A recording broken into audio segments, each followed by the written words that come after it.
La NASA construit une voie ferrée nucléaire vers Mars. L'agence travaille actuellement à une vitesse incroyable pour créer et lancer un tout nouveau type de vaisseau spatial en seulement 2 ans. Si la NASA réussit, elle déverrouillera les planètes et les lunes de notre système solaire, ouvrant la voie à une exploration rapide et performante de Mars et au-delà. Actuellement, un voyage vers Mars ressemble à ceci. Nous lançons une fusée au moment précis où les orbites de nos 2 planètes atteignent leur point le plus proche, durant une fenêtre de tir qui s'ouvre tous les 2 ans. Après avoir consommé une quantité colossale de carburant de fusée, notre vaisseau spatial à destination de Mars glissera simplement dans l'espace jusqu'à ce qu'il croise finalement la trajectoire de Mars, moment auquel nous pourrons larguer un atterrisseur dans l'atmosphère. Et si tout se déroule parfaitement comme prévu, nous pourrions nous retrouver avec un rover de la taille d'un petit SUV circulant sur la planète rouge. Et c'est formidable. Mais le problème avec notre façon de procéder actuelle, c'est que nous avons déjà commencé à atteindre les limites supérieures de ce que nous pouvons réellement envoyer sur Mars. Et le facteur limitant actuellement, c'est le carburant pour fusée. Même en considérant le scénario le plus favorable pour transporter la plus grande quantité de marchandises possible entre les 2 planètes, vous constaterez l'ampleur du problème. SpaceX souhaite faire atterrir son vaisseau Starship sur Mars. Il s'agit d'un véhicule qui nécessite le propulseur de fusée le plus grand et le plus puissant jamais construit pour se mettre en orbite terrestre basse. Avant que ce Starship puisse aller ailleurs, nous devons lancer 10 autres lanceurs, les plus gros et les plus puissants jamais construits, afin d'acheminer suffisamment de carburant dans l'espace pour recharger le Starship. Et une fois que tout cela sera terminé, il pourra s'envoler vers Mars. L'avantage, c'est qu'un Starship entièrement équipé peut désormais transporter l'équivalent d'environ 25 rovers de la NASA, de la taille d'un SUV, ce qui serait encore une fois incroyable. Mais cela représente beaucoup de fusées. Ça fait beaucoup de carburant pour fusée. Et cela ne peut se faire qu'une fois tous les 2 ans. Il doit donc y avoir une meilleure solution. Eh bien oui, et c'est pourquoi la NASA construit ceci. Il s'appelle Space Reactor 1, et ce sera le premier vaisseau spatial interplanétaire à propulsion nucléaire au monde. Il s'agit là d'un des piliers essentiels de la nouvelle orientation de la NASA sous la direction de son administrateur, Jared Isaacman. Et ce qui rend le réacteur spatial si passionnant, c'est que ce n'est pas un objectif à long terme, ni un projet futur. Nous sommes en train de construire cet engin en ce moment même, en 2026. Et lorsque la prochaine fenêtre de transit vers Mars s'ouvrira en 2028, nous le lancerons. Cela paraît impossible, n'est-ce pas? Commençons par clarifier ce que nous entendons par vaisseau spatial à propulsion nucléaire, car cela peut signifier plusieurs choses. Dans le cas du SR1, il utilisera un réacteur à fission nucléaire pour la production d'énergie et la propulsion. Pour bien définir les bases, la fission nucléaire désigne la division de l'atome pour libérer de l'énergie. C'est le type de réacteur utilisé dans toutes les centrales nucléaires du monde depuis les années 1950. Maintenant, pour ce qui est d'utiliser cette technologie afin d'alimenter un moteur dans l'espace, nous avons le choix entre 2 types de propulsion nucléaire. La première est la technologie nucléaire thermique. C'est celui qui ressemble le plus à notre moteur de fusée traditionnel, car nous ne faisons essentiellement que pomper du carburant liquide à travers notre réacteur nucléaire. Nous utilisons l'hydrogène comme source d'énergie, car c'est l'élément le plus léger de l'univers. Ainsi, cela n'alourdit pas notre vaisseau spatial, et nous le refroidissons ensuite à une température cryogénique pour créer un carburant liquide. Voici ce qui fait que cela fonctionne. Toute cette fission atomique libère une quantité incroyable d'énergie, qui va se traduire sous forme de chaleur. Lorsque de l'hydrogène liquide extrêmement froid entre en contact avec le réacteur nucléaire extrêmement chaud, il se transforme rapidement en gaz. Ce gaz s'échappera ensuite du moteur par une tuyère, et le flux de gaz à travers cette tuyère créera une poussée. Là encore, c'est très similaire à un moteur de fusée classique. Seule une fusée conventionnelle utilise la combustion pour convertir le carburant liquide en gaz d'échappement. Et comme la combustion nécessite de l'oxygène et qu'il n'y en a pas dans l'espace, cela signifie que le véhicule doit emporter sa propre réserve d'oxygène. Et cela ajoute beaucoup de poids supplémentaire, ce qui nous empêche de transporter plus de marchandises.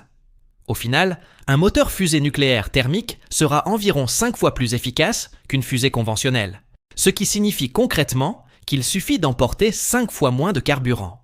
Nous pouvons donc maintenant soit voyager 5 fois plus vite, soit aller 5 fois plus loin, soit transporter 5 fois plus de marchandises, soit choisir n'importe quelle combinaison de ces 3 éléments. Quand vous entendez des gens parler de voyager jusqu'à Mars, en 45 jours, voilà comment nous procédons. Mais ce n'est pas ainsi que fonctionne un réacteur spatial. Car une efficacité multipliée par 5, c'est formidable. Mais que diriez-vous si nous pouvions la multiplier par 10 ?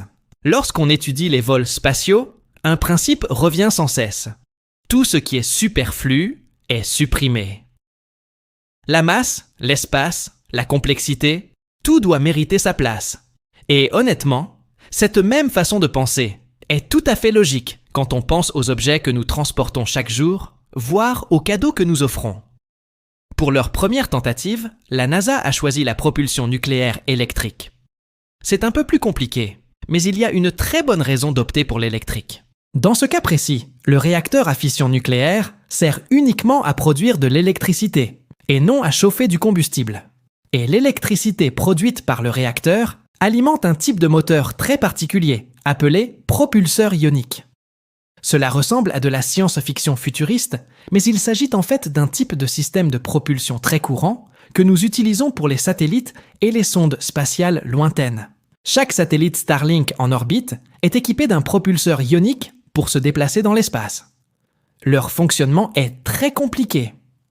En résumé, on ajoute de l'électricité à un gaz comprimé.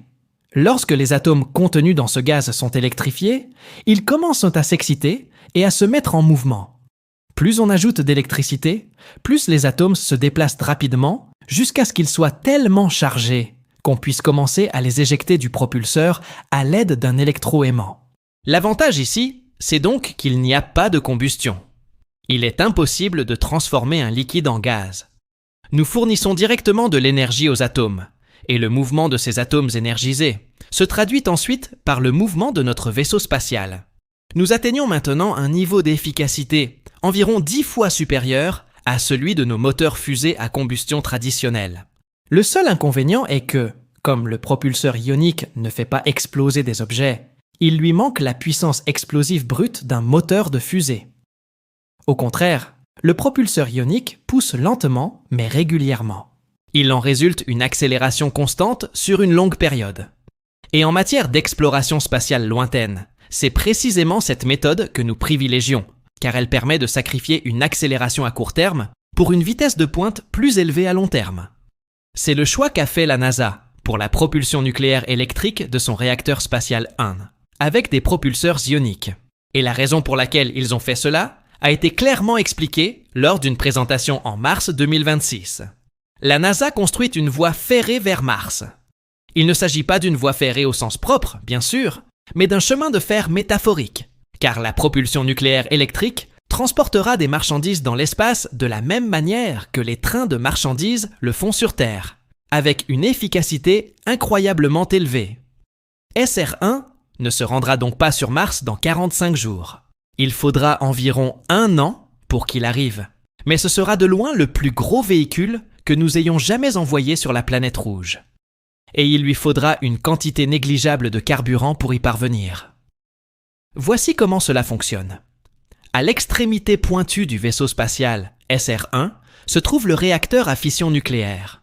La principale différence entre celle-ci et ce que l'on trouve dans une centrale électrique moderne réside dans sa taille. Ces réacteurs à l'échelle du réseau produisent généralement environ 1 gigawatt d'énergie.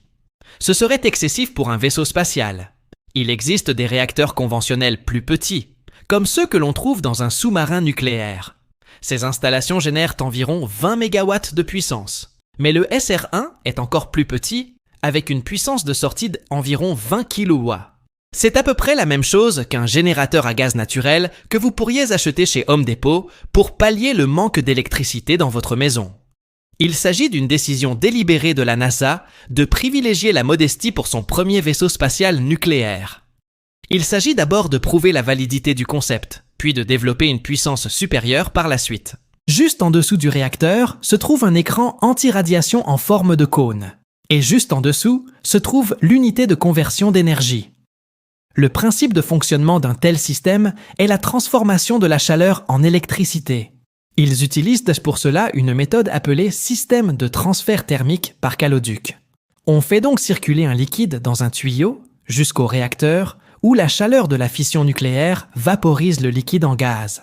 Ce gaz s'échappe ensuite naturellement du réacteur par une boucle située dans le même tuyau et, en se déplaçant, il fait tourner une turbine. Cette turbine est reliée à un générateur électrique. Puis, lorsque le gaz traverse le générateur, il se refroidit et se condense à nouveau en liquide. Puis il traverse le réacteur pour recommencer le cycle.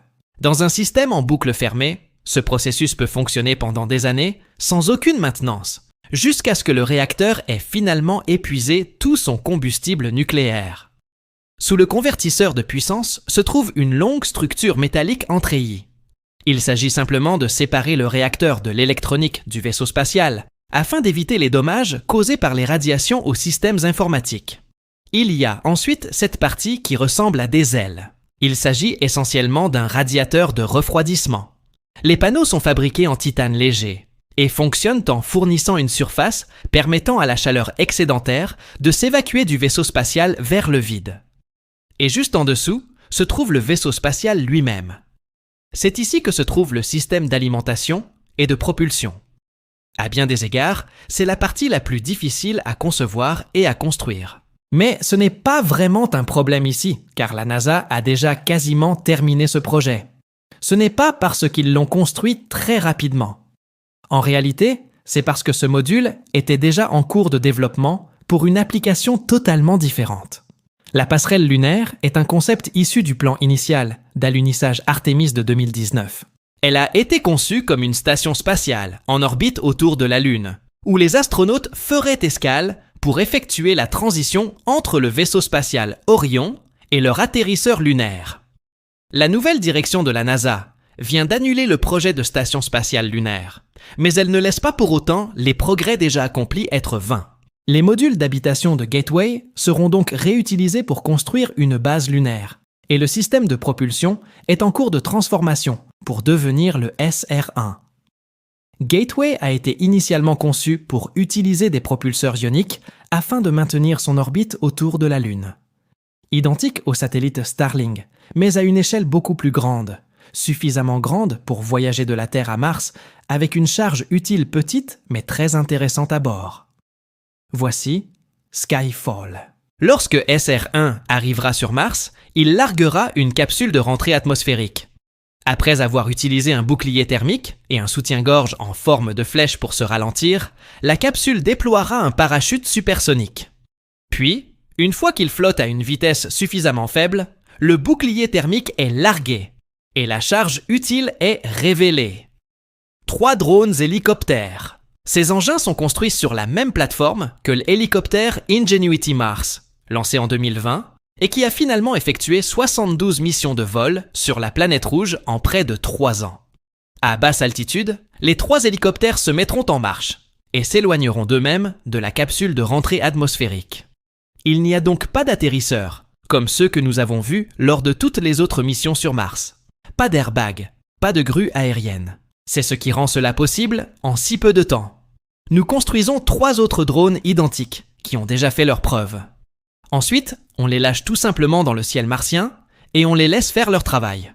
La tâche spécifique qui incombera à ce trio sera importante. Ils effectuent des repérages en vue d'un futur atterrissage humain sur Mars. Chaque hélicoptère sera donc équipé de caméras haute résolution et d'un radar à pénétration de sol. En surface, ils rechercheront une zone plane et dégagée où un atterrisseur de taille adapté à l'équipage pourrait se poser en toute sécurité. Sous la surface, ils recherchent des gisements de glace d'eau qui permettront à l'équipage de survivre et de produire du carburant pour le voyage de retour sur Terre. SR1 est donc le premier train de marchandises à destination de Mars. Mais le projet de voie ferrée nucléaire à travers l'espace représente un enjeu plus vaste. C'est pourquoi le projet de la NASA, le Lunar Reactor 1, intervient peu après la mission sur Mars en 2030. Il s'agira d'une source d'énergie pour les opérations sur la Lune, conçue pour maintenir les systèmes en fonctionnement pendant les 14 jours de nuit lunaire. période durant laquelle les panneaux solaires ne fonctionnent pas et où les équipements gèleraient normalement. Le développement de l'énergie nucléaire et de la base lunaire de la NASA alimentera ensuite le développement de réacteurs plus grands et plus puissants au cours des années 2030, capables de générer des mégawatts et adaptés aux missions humaines pluriannuelles vers Mars. Mais une ville sur Mars, c'est une toute autre affaire. Et si vous souhaitez découvrir à quoi cela ressemble, nous avons une vidéo pour vous en ce moment même.